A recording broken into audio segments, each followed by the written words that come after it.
The atmosphere inside the courtroom was tense. It was an ordinary day for most of the attendees, but for Pam Bondi, this particular session was anything but.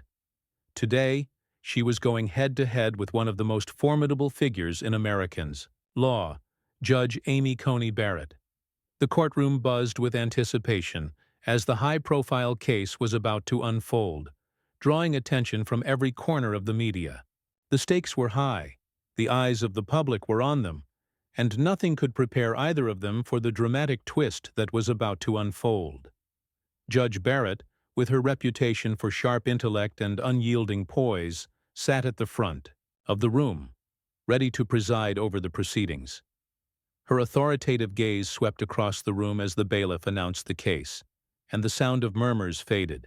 Bondi, a former Florida Attorney General, had established herself as a fierce advocate with a reputation for unrelenting legal battles. But today was different. Today, the courtroom would witness a clash that no one could have predicted. Judge Barrett, known for her meticulous and precise legal mind, was unflinching. She had a reputation for taking no prisoners, especially when it came to matters of law. Bondi, who had seen her fair share of legal battles, knew this would be one of the toughest opponents she had ever faced. What she didn't expect was the subtle game Barrett was about to play, one that would not just challenge her legal acumen, but attempt to undermine her in front of the court. As the proceedings began, it was clear that Judge Barrett wasn't merely going to play by the rules. She would go further, pushing Pam Bondi to the edge, trying to expose any weaknesses. The case at hand was contentious, filled with complicated legal nuances and moral implications. But for Barrett, this was not just about the case. It was about making a statement, about showing that no one was beyond her scrutiny, no matter how high-profile or well-connected they might be. Pam Bondi, standing before the judge, held her ground. She was calm, collected, and, as always, prepared. But there was something in Barrett's tone, something cutting in her approach, that began to raise doubts in Bondi's mind. Was this really just about the case, or was Barrett looking for a chance to embarrass her? As the questioning started, it became increasingly clear that Judge Barrett was not going to make this easy. Her questions were sharp, pointed, and intentionally designed to rattle Bondi. "You claim," Judge Barrett began, her voice laced with an air of controlled authority, "that your interpretation of the law is grounded in deep legal knowledge. Yet you're suggesting that the previous rulings on this matter should be ignored. Why should we believe that you, with your background, are in a position to disregard precedents that have stood for decades?" The courtroom went silent. Bondi's heart skipped a beat. This wasn't just a legal challenge, this was an attack on her credibility. The implications were clear. Barrett was questioning Bondi's entire professional standing. But Pam Bondi, ever the seasoned lawyer, refused to flinch. She met the judge's gaze with an unwavering calmness that sent a message. She would not be intimidated. "I respect the precedents, Judge Barrett," Bondi replied, her voice steady. "But I also believe that the law must evolve. There are instances when past rulings fail to account for the current social and economic realities. This case in particular requires a fresh perspective." Barrett narrowed her eyes, clearly unconvinced. The judge's piercing gaze seemed to hold Bondi in place, as if daring her to falter. "And how do you propose we reconcile that with the established framework of the law? How do we ignore decades of legal precedent to accommodate a view that only benefits a few?" The tension in the room thickened. Bondi could feel the weight of Barrett's words, each one calculated to make her question her own position. The audience, captivated by the exchange, leaned forward. Would Pam Bondi rise to the occasion, or would this be her downfall? It was becoming evident that Barrett wasn't simply interested in legal argumentation. She was crafting a narrative that would pit her sharp intellect against Bondi's political background. This wasn't just a trial of law. It was a battle for control of the narrative itself. And if Bondi couldn't hold her ground, it would mean more than just a legal defeat. It would mean public humiliation. But as the questioning continued, Pam Bondi's confidence began to shine through. She wasn't just playing defense, she was setting the stage for a counterattack. She knew the stakes were higher than ever, and the pressure was mounting. Could she stand her ground, or would this become a moment she would regret forever? The courtroom was on edge, awaiting what would come next. Would Barrett's relentless questioning finally break Bondi? Or would Bondi's legal brilliance outshine the judge's attempt to belittle her? The tension was palpable, and everyone in the room could sense that the battle had only just begun. The tension in the courtroom was thick enough to cut with a knife. Every eye was locked on the exchange between Judge Barrett and Pam Bondi, each word adding fuel to the growing fire. Barrett, unrelenting in her pursuit of exposing Bondi's weaknesses, leaned forward, her gaze fixed with surgical precision on her opponent. Pam Bondi, however, wasn't the type to back down. She had faced criticism, scrutiny, and political battles far more intense than anything Barrett could throw at her. Still, this felt different, more personal, more calculated. Barrett's next question came without warning, sharp as a blade, aimed directly at Bondi's legal strategy. "You keep referencing the public's trust in the law, Ms. Bondi," Barrett said, her voice icy. "But how do you expect the public to believe in your judgment when you've previously disregarded decisions that are widely considered cornerstone precedents? What makes you think this case deserves a different treatment?" The question was designed to needle. It wasn't just about the case. It was about Bondi's career, her credibility, and her ability to handle the scrutiny of being a public figure. Judge Barrett's words hung in the air, each syllable laden with the weight of her authority. Bondi, her hands steady on the podium, took a deep breath before responding. "Judge Barrett, I believe the law exists to serve justice, not to preserve outdated principles at the cost of fairness. And while I respect the need for consistency, I also understand that the law must adapt when new evidence and perspectives arise." The courtroom was eerily silent as Barrett's sharp eyes never left Bondi. She was fishing for a crack in her opponent's armor, waiting for any sign of uncertainty. But Bondi was no novice. She had been in the political trenches long enough to know how to navigate these types of battles. The trick, she realized, wasn't just about defending her position. It was about controlling the narrative. And Barrett, for all her legal prowess, had just given Bondi the perfect opening. "You talk about justice," Barrett continued, her voice cool. "But justice has always been about stability, about safeguarding the laws that protect the foundation of our society. How can we trust your judgment when you've shown a pattern of selective interpretation? You undermine the very stability the law is meant to provide." There it was, the most blatant attempt yet to provoke Bondi, to make her question her integrity. But Bondi, calm as ever, held her ground. Her response was more than just a legal rebuttal. It was a challenge to Barrett's assumption of moral superiority.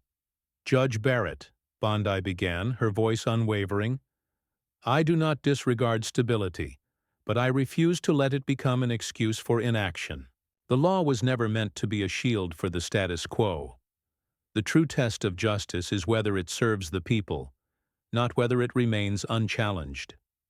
The audience, caught up in the intensity of the moment, shifted uncomfortably in their seats. It was clear that Bondi wasn't just defending her position. She was slowly shifting the power dynamic. Barrett had underestimated her. But how far could Bondi push back without losing the respect of the court? Barrett's eyes narrowed as she processed Bondi's response. For a moment it seemed like she might push further, maybe launch another pointed question that would leave Bondi scrambling. Instead, a brief, almost imperceptible flicker of respect passed over Barrett's face. She had to admit it. Bondi wasn't crumbling under the pressure. She was rising to meet the challenge, and doing so with a quiet authority that left Barrett slightly off balance. "I see," Barrett said, leaning back in her chair, the sharpness in her tone somewhat softened. "So you're suggesting that Sometimes the law must be bent to accommodate changing values, even at the expense of precedent? Bondi didn't hesitate. I'm not suggesting bending the law, Judge Barrett. I'm suggesting interpreting it with the wisdom and flexibility that justice requires. Sometimes the law must evolve to reflect the needs of the people it serves. The room was alive with murmurs, the tension palpable as the back and forth continued. Barrett's face remained unreadable, but her grip on the proceedings was beginning to loosen. Pam Bondi had found her footing, and she was playing the long game. The judge's attempts to publicly humiliate her were backfiring. What had started as a calculated move to put Bondi on the defensive was quickly turning into a test of Barrett's own legal expertise. There was a shift in the air. Something in the courtroom had changed. Bondi, once seemingly on the verge of defeat, was now commanding the conversation. Every word she spoke carried weight. She had taken the conversation from a battle of principles to a discussion about the nature of justice itself. And in doing so, she had forced Barrett to confront not just the law, but the very ideals upon which it was built. Judge Barrett wasn't about to back down, of course. This was far from over. But the seeds of doubt had been planted. In that brief moment, Pam Bondi had done the unthinkable. She had turned the tables. And as the questioning continued, it was clear that the judge was beginning to realize that this was no ordinary opponent. The courtroom seemed to hold its breath as the exchange between Judge Barrett and Pam Bondi grew more intense. There was an undeniable shift in the energy of the room. What had started as a subtle, strategic questioning had evolved into a high-stakes confrontation, with each word carefully chosen. Each response a calculated move in a game that only the most skilled players could truly understand. And in that moment it was clear. This was no longer just a legal case. It was a battle of wills. Judge Barrett, while undoubtedly brilliant, had underestimated one crucial thing about Pam Bondi: her resilience. Bondi's reputation for navigating the toughest political and legal challenges wasn't just built on her intellect, but on her ability to keep her composure when the stakes were highest. She could feel the courtroom shifting in her favor, the spectators leaning in, sensing that something significant was unfolding. Barrett, on the other hand, wasn't about to let her guard down.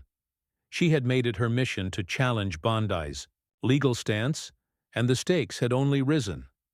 Her next question, more pointed than ever, was delivered with calculated force. "You've spoken at length about how the law must evolve, Ms. Bondi," Barrett began, her tone now carrying a certain coolness. "But how can we possibly justify a shift in the law when the very foundation of our legal system rests on the idea of stability? If we abandon precedent at will, what happens to the rule of law?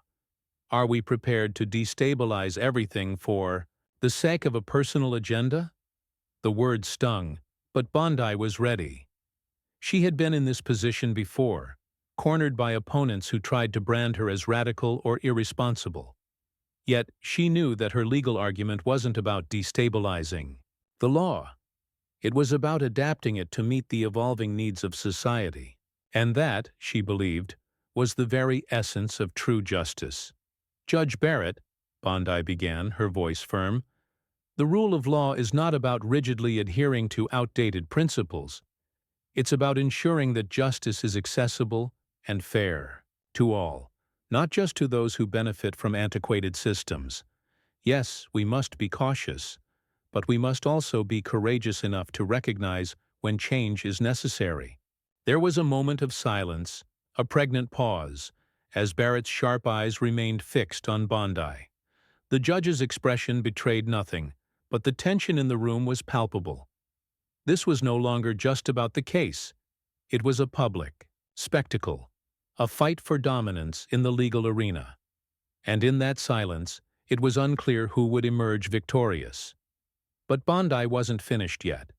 She had seen the subtle shift in Barrett's posture, the slightest flicker of uncertainty in her opponent's eyes. She wasn't going to let this opportunity slip by. "Judge Barrett," she continued, her voice rising slightly, "you speak of stability, but I would argue that the greatest threat to stability is complacency. The law must reflect the needs, Of the people, not the interests of those who have the power to keep it stagnant. I am not advocating for chaos. I am advocating for progress. The weight of her words hung in the air like a challenge, daring Barrett to respond, to find a counterpoint that would shake Bondi's argument. The audience, sensing the shift, was now hanging on every word, fully invested in the exchange. It was no longer just a legal debate. It was a showdown of ideals, a clash between progress and tradition. Judge Barrett, though taken aback by Bondi's powerful retort, wasn't one to back down. She leaned forward, her eyes narrowing as she spoke. "And how exactly do you propose we ensure that progress doesn't come at the expense of our legal integrity?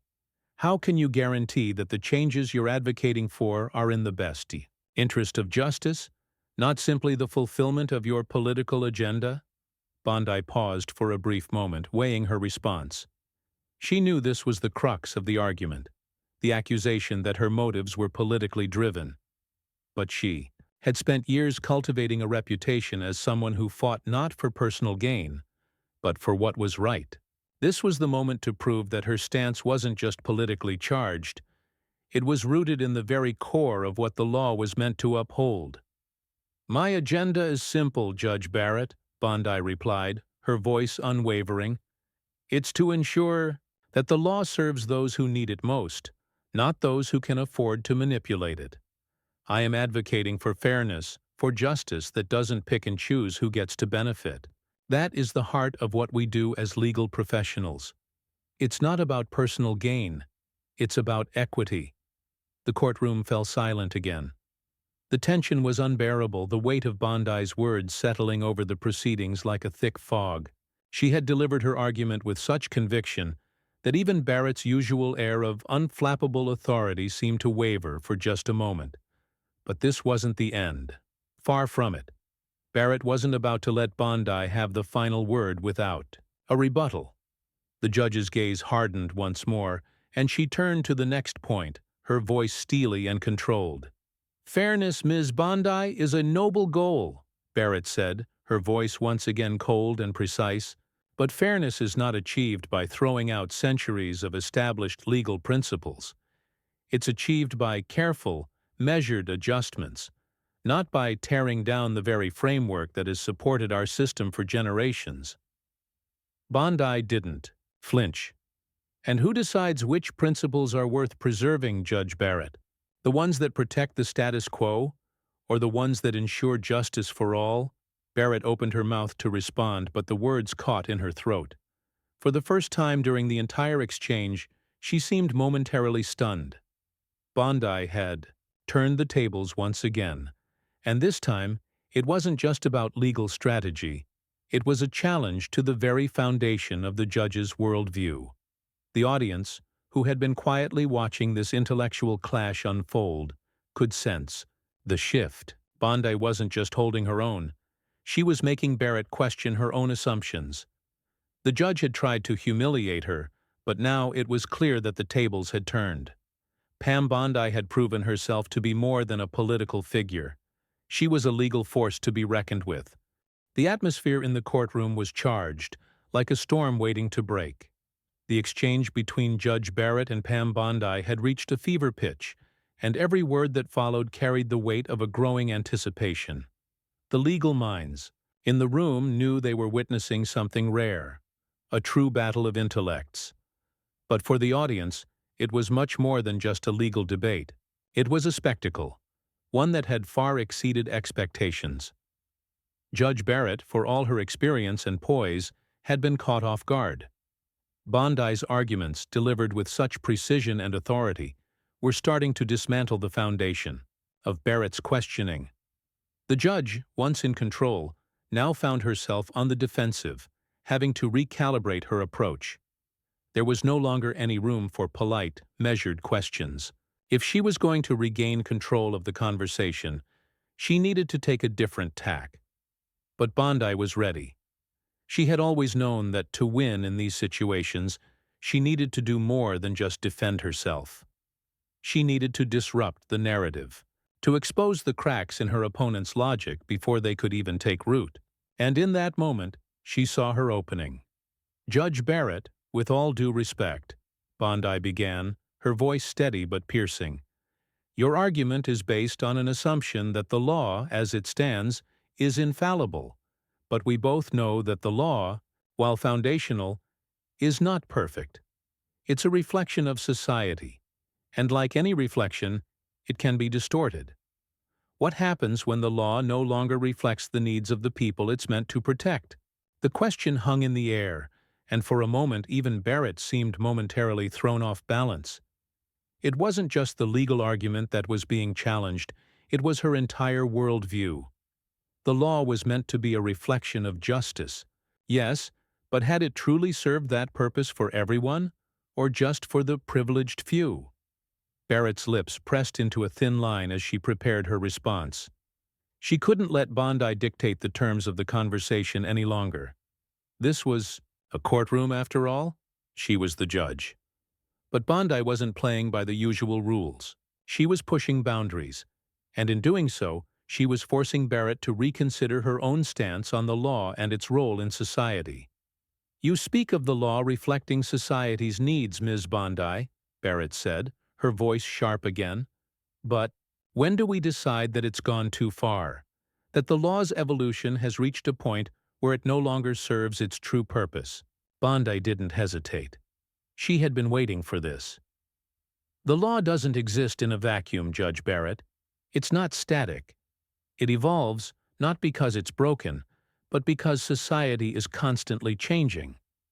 The law is meant to be a tool for justice, not a weapon for the powerful to maintain control.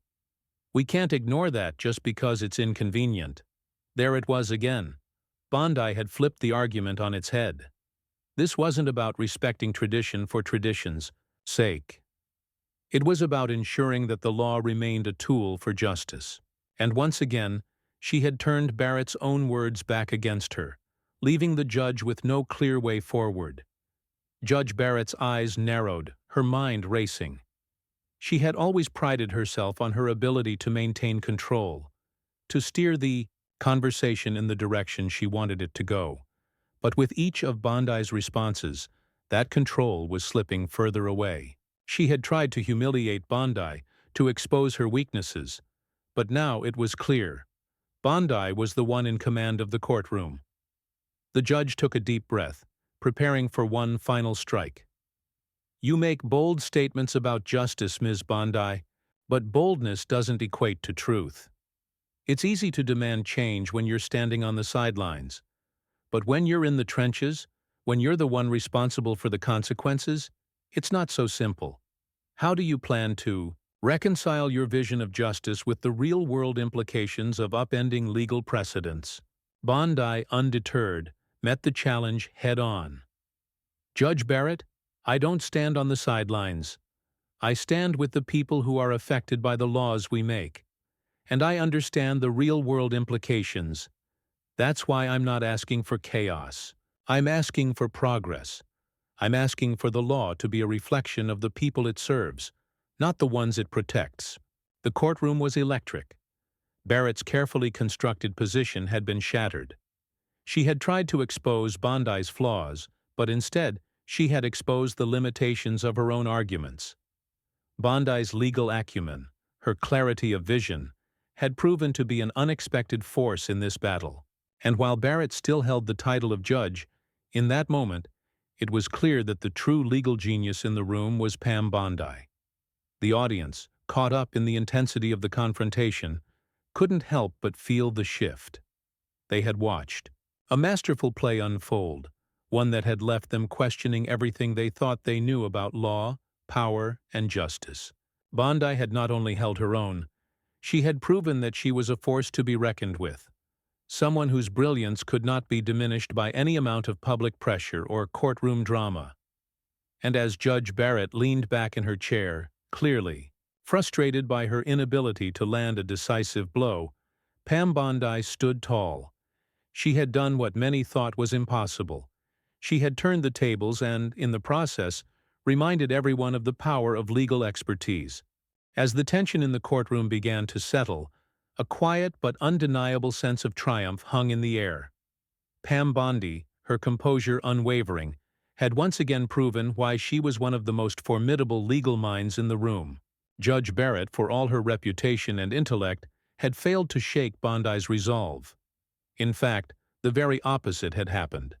Barrett, the judge who had set out to humiliate her opponent, now found herself in a position where she could not deny Bondi's brilliance. Bondi stood tall, her hands folded on the table in front of her, a calm yet resolute expression on her face. The heat of the confrontation had not fazed her. Instead, it had only steeled her resolve. She had entered this courtroom not just as a political figure, but as a legal expert, and she was determined to leave with that status fully recognized. Judge Barrett, now visibly frustrated, shifted in her seat. The quiet murmur of the spectators grew louder, as if the weight of the courtroom had suddenly tilted in Bondi's favor. Barrett's sharp gaze flickered from the papers in front of her to Bondi, searching for a flaw, a chink in the armor she could exploit. But it was too late. The damage had been done. Bondi's legal prowess had outshone every attempt the judge had made to undermine her. For a long moment, Barrett simply stared at Bondi. It wasn't the look of a judge who was poised to strike the final blow. It was the look of someone who was reassessing, someone who was grappling with the undeniable truth that Bondi had not only withstood the pressure, but had excelled under it. The air was thick with the knowledge that the fight was over, and Bondi had won. "I must admit," Barrett finally said, her voice tinged with reluctant respect, "you've made some compelling points, Ms. Bondi. It's clear that you've thought deeply about these issues." Her words were carefully chosen, but the undertone was unmistakable. It was a concession, one that was hard for the judge to give, but one that had become inevitable. Bondi's response was quiet but decisive. "Thank you, Judge Barrett, but I didn't come here to simply make points. I came here to challenge the status quo. And I believe we've had a productive conversation about what justice really means in this country." The judge's gaze flickered, as if she were about to offer one final retort, but she seemed to think better of it. The courtroom had already shifted in Bondi's favor, and Barrett could feel the change. There was no need to press further. The battle had been fought, and Bondi had emerged victorious. The audience, who had been quietly observing this legal showdown, now erupted into hushed applause. The unexpected turn of events had left them on the edge of their seats. They had witnessed a true test of intellect, and in the end, it was Bondi who had proven herself the more formidable of the two. As Bondi stood up, her posture straight and dignified, she could feel the eyes of the room on her. She had not only defended her position, she had redefined it. The narrative had shifted. No longer was she just a politician fighting for a cause. She was a legal expert who had demonstrated the power of knowledge and conviction. Judge Barrett, for all her authority, was left to ponder the true nature of justice. Bondi had given her something to think about, a perspective that challenged not just her legal reasoning but the very assumptions she had held about what the law was meant to be. The exchange had shaken the courtroom, but it was Bondi's words that would linger in the minds of everyone who had witnessed it. With the final words of the session delivered, Bondi gathered her papers and walked out of the courtroom. Her demeanor remained calm, but her heart raced. She had fought not just for a case, but for the principle that justice was not about rigidity or power. It was about fairness and progress. As the doors closed behind her, the courtroom remained in stunned silence. Everyone knew that this wasn't just a case that had been won. It was a paradigm shift. The name Pam Bondi would no longer be associated solely with political debates or public appearances. It was now associated with a brilliant legal mind who had stepped up to the plate and knocked it out of the park. Judge Barrett remained seated, her thoughts clearly churning. She had been bested, but she had learned something valuable today, something that would no doubt influence her future decisions. In the end, it wasn't about who won or lost. It was about the courage to engage, to challenge, and to evolve. And in that regard, it was Pam Bondi who had left the lasting mark on this courtroom.